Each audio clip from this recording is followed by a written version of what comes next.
أهلا بيكم في غرفة رقم 7 على فولكلور، حكايات تعيشنا في عالم الخيال والتشويق. ما تنسوش تشتركوا في القناة وتفعلوا الجرس. يلا بينا نبدأ الحلقة.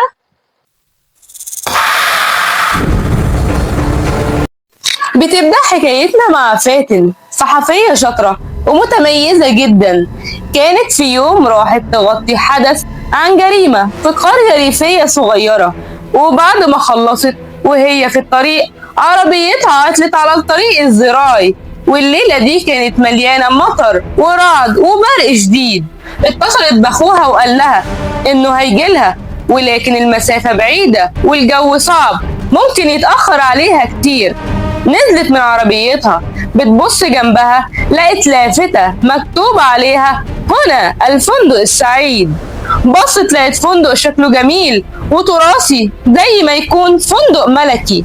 قالت انها تاخد اوضة في الفندق ده ترتاح فيها لحد ما اخوها يجي ويتصرف.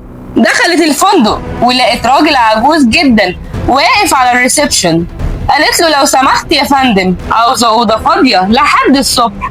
قال لها العجوز الأوض كلها مسكونة يا بنتي، بس أنا هديكي غرفة رقم 7 هتعجبك قوي. قالت فاتن ماشي يا عمو، شكرا، باين إن حضرتك راجل طيب. نده العجوز على راجل شغال في المكان وقال له طلع الأستاذة غرفة رقم 7. الراجل شاور بدماغه وابتسم من غير ما يتكلم. فقالت له هو ما بيتكلمش ليه الأستاذ ده؟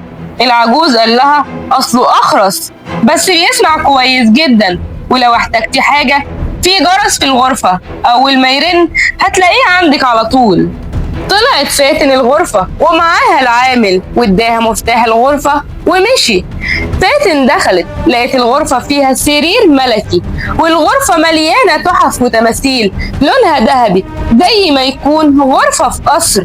بدأت تنبهر بالغرفة والطراز التراثي، راحت وقعدت على السرير وكانت مبسوطة وحاسة إنها ملكة. بس فجأة سمعت صوت باب بيتفتح وصوت أنفاس موجودة في الأوضة. وشها اتحول من الابتسامة للرعب، ورعب مش عادي، وبدأت تقول إيه الأصوات دي يا رب سلم.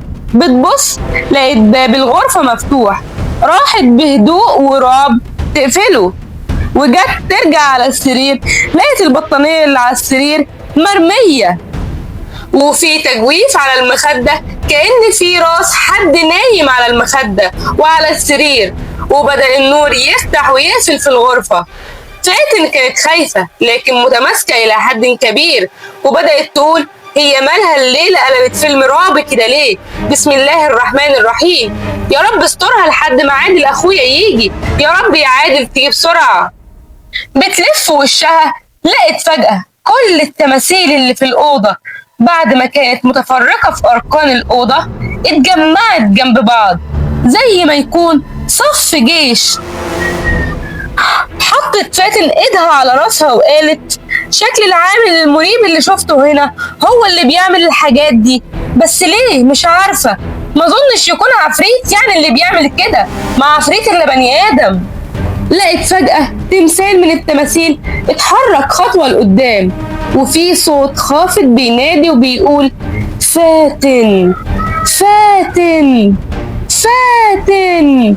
بتبلع ريقها وبتحاول تهدى، والصوت كل شوية يقرب ويقرب، وكل ما الصوت يقرب ضربات قلب فاتن تزيد وتعلى كأنها أجراس.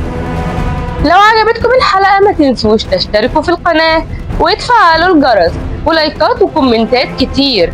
معاكم غادة فويس.